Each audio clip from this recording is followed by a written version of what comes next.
भी अच्छी रही। हम जितना करीब आना चाहते हैं, घूंघट साहब उतने लंबे होते जा रहे हैं। अब तो हमने भी कसम खा ली, या हम रहेंगे या ये घूंघट।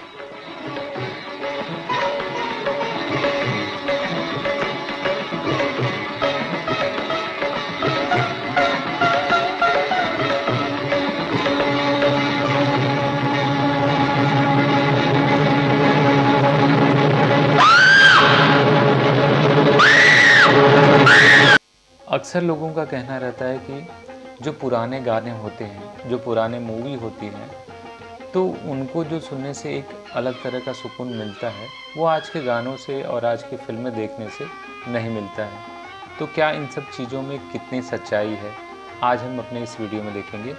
तो आज से हम एक नई सीरीज़ की शुरुआत कर रहे हैं। आज से हम राज कपूर जी की जितनी सारी मूवी है उनको हम रिविज़िट करेंगे। तो स्वागत है आपका देसी रूम में, चलिए शुरू करते हैं।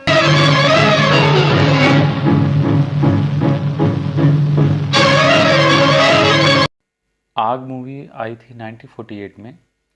इसमें स्टार कास्ट में थे राज कपूर, नरगिस, प्रेमनाथ और Kamini Kaushal. Directed by Raj Kapoor. Movie की शुरुआत होती है एक कमरे से जिसमें एक दुल्हन सजी रहती है। उसके बाद हमारे हीरो की एंट्री होती है राज कपूर की। ये कन्हैया जी अजीब चीज है हमारे घर में। देखो ना, मेरे पलंग पर गहनों और कपड़ों का ढेर लगा के जैसे घर में कोई जगह नहीं मिलती। अरे, ये गठरी तो हिलने लगी। अच्छा, तो आप हैं वहां। सुधा, कितना प्यारा नाम। सुधा के मायने जानती हैं आप? अमृत। और आप हैं अमृत की देवी। और अमृत को घूंघट में बंद नहीं करना चाहिए, इसकी तो वर्षा होनी चाहिए इन आंखों से। इसके बाद सामने आता है राज कपूर का वो जला हुआ फेस। फिर वो अपनी कहानी बताते हैं। काश मुझ में तीन चीजें ना होती। एक, मैं इतना खूबसूरत ना होता जितना कि था। दूसरे, मैं लड़कियों की तरफ इतनी आसानी से न खिंच जाया करता जैसे कि खिंच जाता था। तीसरे, काश मुझे नाटक से इतना शौक ना होता जितना कि रहा जब मैं 10 बरस का था। अब पूरी कहानी फ्लैशबैक में चलेगी। ये जो लड़का दिख रहा है आपको, ये है हमारे शशि कपूर। इन्होंने राज कपूर के बचपन का रोल निभाया था इस मूवी। बचपन से उन्हें पढ़ने लिखने का शौक ज़्यादा था नहीं, और उनके साथ एक लड़की पढ़ती थी जिसका नाम था निम्मी। और निम्मी से बचपन में ही उन्हें अट्रैक्शन हो गया था। और उसके बाद कहानी आगे बढ़ती है। उनके मोहल्ले में एक नाटक प्ले करने वाला आता है, तभी से उनके दिमाग में थिएटर करने का जुनून सवार हो जाता है। बचपन में स्कूल में एक दिन नाटक प्ले करना होता है, तो इनके साथ जो काम करने वाली थी निम्मी, वो उसी दिन इन्हें छोड़ के चली जाती है। तभी से इनके दिमाग पे एक गहरा असर होता है। उसके बाद इनकी कॉलेज लाइफ शुरू होती है। तो कॉलेज लाइफ में एक लड़की आती है, तो वहाँ पे धीरे धीरे उस लड़की से अट्रैक्शन होता है। तो जैसे जैसे अट्रैक्शन होता है, ये अपनी सारी बातें बचपन की उससे बताते हैं। तो वो लड़की कहती है मुझे भी आप निम्मी कह के बुलाइए। कॉलेज में एक दिन थिएटर परफॉर्म होना था, तो इन्होंने भाग लिया, साथ में उस लड़की ने भी भाग लिया। लेकिन जिस दिन थिएटर परफॉर्म होना था उस दिन उस लड़की ने मना कर दिया कि मैं परफॉर्म नहीं करूँगी। जैसा कि पिछले इनके बचपन में हो चुका था, वही सिचुएशन फिर से यहाँ रेज हुई। तो उसके बाद वो लड़की के पास जाते हैं और पूछते हैं क्यों नहीं करोगे। मैं आज शकुंतला नहीं खेल सकती। लेकिन क्यों? तुम 2 दिन पहले भी तो मुझे कह सकती थी। कैसे कहती? मुझे ही क्या मालूम था। लेकिन हुआ क्या है, कुछ मालूम भी तो हो। इन हाथों की मेहंदी देख रही हो? मेरी मंगनी हो गई है,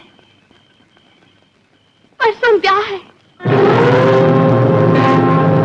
तुम्हारी मंगनी? मेरे आशियाने में थे 4 दिन के, चमन लुट के आंधियां आते आते।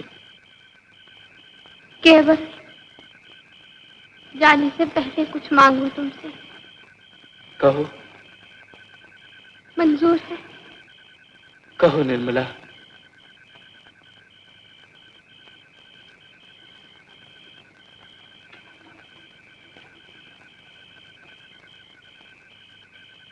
एक बार मुझे निम्मी कहकर पुकारो, सिर्फ एक बार।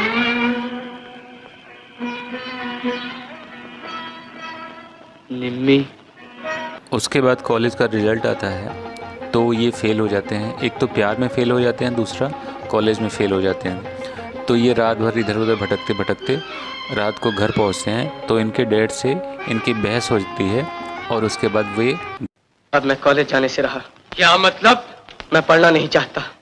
और आजकल की पढ़ाई होती भी क्या है? 8वें हेनरी की 8 बीवियां थी।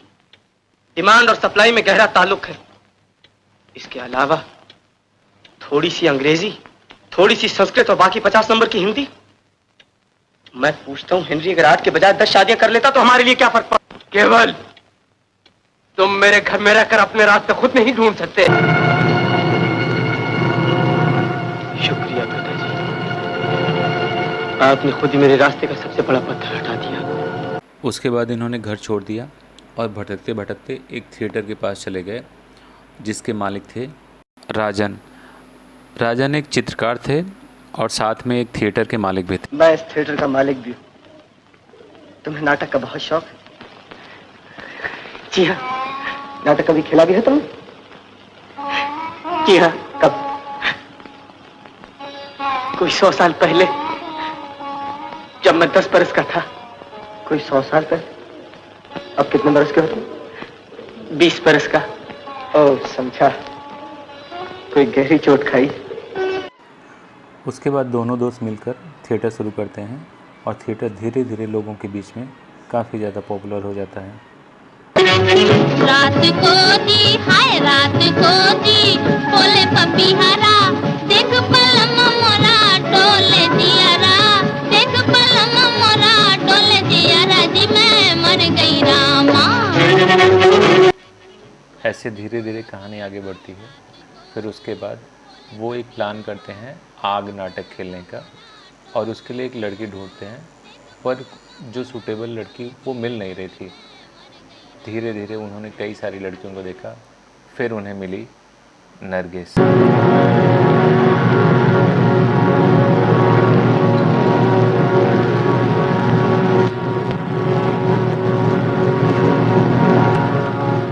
इसमें जो नरगिस की एक्टिंग है वो आपको काफ़ी पसंद आने वाली है उस समय के हिसाब से। यहाँ तक कि आप भी अगर इस दौर में इस मूवी को देख रहे हैं तो आपको उनकी एक्टिंग काफ़ी पसंद आने वाली है आपको। आपका कोई घर नहीं, फिर आप आई कहाँ से?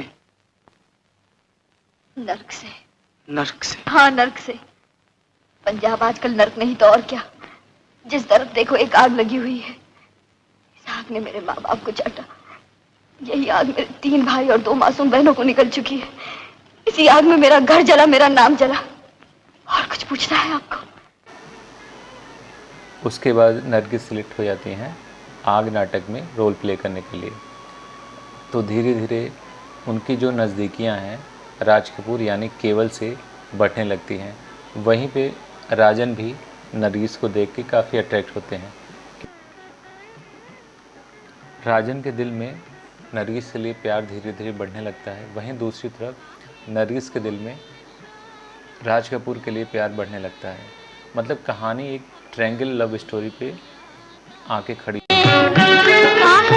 कोयल शोर मचाए रे, मोहे अपना कोई याद आए रे। तुम्हारे गीत में ना आहों का धुआं था, ना आंसुओं की नमी, न फूलों के रंग थे उसमें, न मुस्कुराहटों की चमक। आवाज के उतार चढ़ाव को संगीत नहीं कहते। गीत गले से नहीं, दिल से निकलते। लेकिन राजन बाबू तो बहुत तारीफ यही कर तो रहे हैं। फर्क है राजन बाबू और मुझ में। राजन बाबू चित्रकार हैं, तस्वीरें बनाना जानते हैं, उनमें जान डालना नहीं जानते। वो चेहरे की खूबसूरती में ही भटक कर रह जाते हैं। मैं आत्मा में झांकना चाहता हूँ। मुझ में और राजन बाबू में बहुत फर्क है।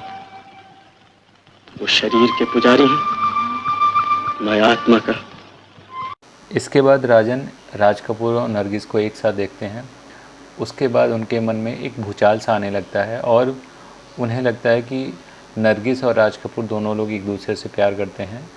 मैंने तुम्हें फूलों सा नाजुक बनाया था, तुम्हारे सीने में पत्थर का दिल किसने रख दिया?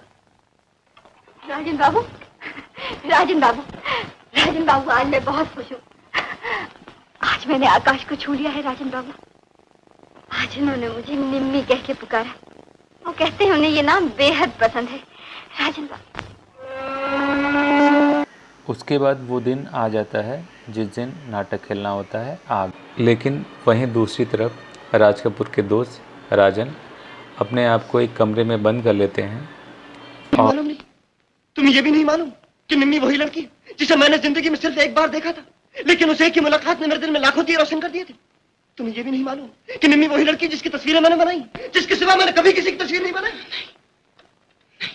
नहीं, तुम्हें ये भी नहीं मालूम कि निम्मी के बगैर मेरी जिंदगी अधूरी है, उसके बिना मेरे गीत सुनसान है, और वो तुम्हें चाहती है, तुमसे प्यार करती है। नहीं, तुम झूठ कहते हो।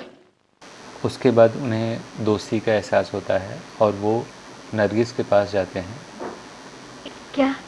यही कि तुम मुझसे प्यार करती हो, तुम मुझे चाहती हो। अपने दिल से पूछिए केवल बाबू। पूछ चुका हूं अपने दिल से। क्या कहता है? कहता वो तुमसे प्यार नहीं करता, वो कहता राजन बाबू तुम्हें चाहती राजन है। बाबू? हाँ निम्मी, उनकी जिंदगी तुम्हारे बगैर अधूरी है, उनके गीत तुम्हारे बिना सुनसान है। सिर्फ इतना कह सकती हूँ, उनके पास ऐसा सुंदर मुखड़ा नहीं, ऐसी नीली आंखें नहीं, ऐसे सुनहरी बाल नहीं। कितने सपने, कितनी चाहें आपके लिए सिसक रही हैं, तड़प रही हैं। और मेरे ये आंसू, इनमें आपको खून की बूंदें नजर नहीं? ये झूठ है, ये झूठ है। अगर ऐसा होता तो हर रात आप मेरे सपनों में क्यों आते? सपने झूठे होते हैं निम्मी।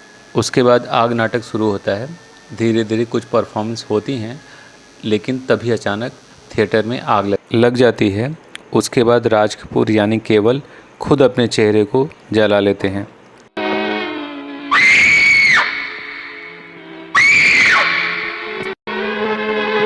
निम्मी, निम्मी, मेरे पास आओ निम्मी। नहीं। पीछे क्यों हट रही हो? इन नीली आंखों में तो झांक कर देखो, ये आंखें तुम्हें बहुत पसंद थी ना? और ये सुनहरे बाल, जरा इन्हें भी तो हाथ लगा कर देखो। डर रही हो मुझसे, इस सुंदर मुखड़े से? मैं तो हर रात तुम्हारे सपनों में आया करता था ना, और अब तुम उन्हीं सपनों से दूर। निम्मी, निम्मी, दुनिया में चेहरे की सुंदरता ही सब कुछ नहीं होती। नीली आंखें और सुनहरे बाल जिंदगी की मुश्किल राहों पर दूर तक साथ नहीं देते। सपनों का सुनहरा संसार जरा सी आंच लगने पर मोम की तरह पिघल जाता। इसके बाद निम्मी की शादी राजन के साथ हो जाती है और कुछ महीनों बाद केवल की शादी शोभा से हो जाती है। निम्मी, वो मेरी नीली आंखों और मेरे सुंदर मुखड़े को नहीं, मुझे चाहती थी। कब की बात है ये? कोई 100 साल पहले की, जब मैं 10 बरस का था। हम दोनों एक साथ पढ़ते थे, एक साथ खेलते थे, एक साथ सपने देखते थे। अब तो वो भी एक सपने की सी बात मालूम होती है। लेकिन अब तक आप वो सपना नहीं भूले। कैसे भूल सकता है कोई? निम्मी की याद तो मेरे दिल के हर कोने में बसी है, जैसे फूलों की खुशबू। लेकिन अब तो निम्मी आपके सामने से भी गुजर जाए तो भी उसे आप पहचान न सके। लाखों में क्या, निम्मी अगर आपके सामने भी बैठी हो तो भी उसे आप पहचान न सके। आपने पहचाना मुझे? तो कैसी लगी आपको ये कहानी? जल्द ही मिलेंगे हम अपने अगले वीडियो में। तब तक के लिए बाय बाय, टेक केयर, जय हिंद।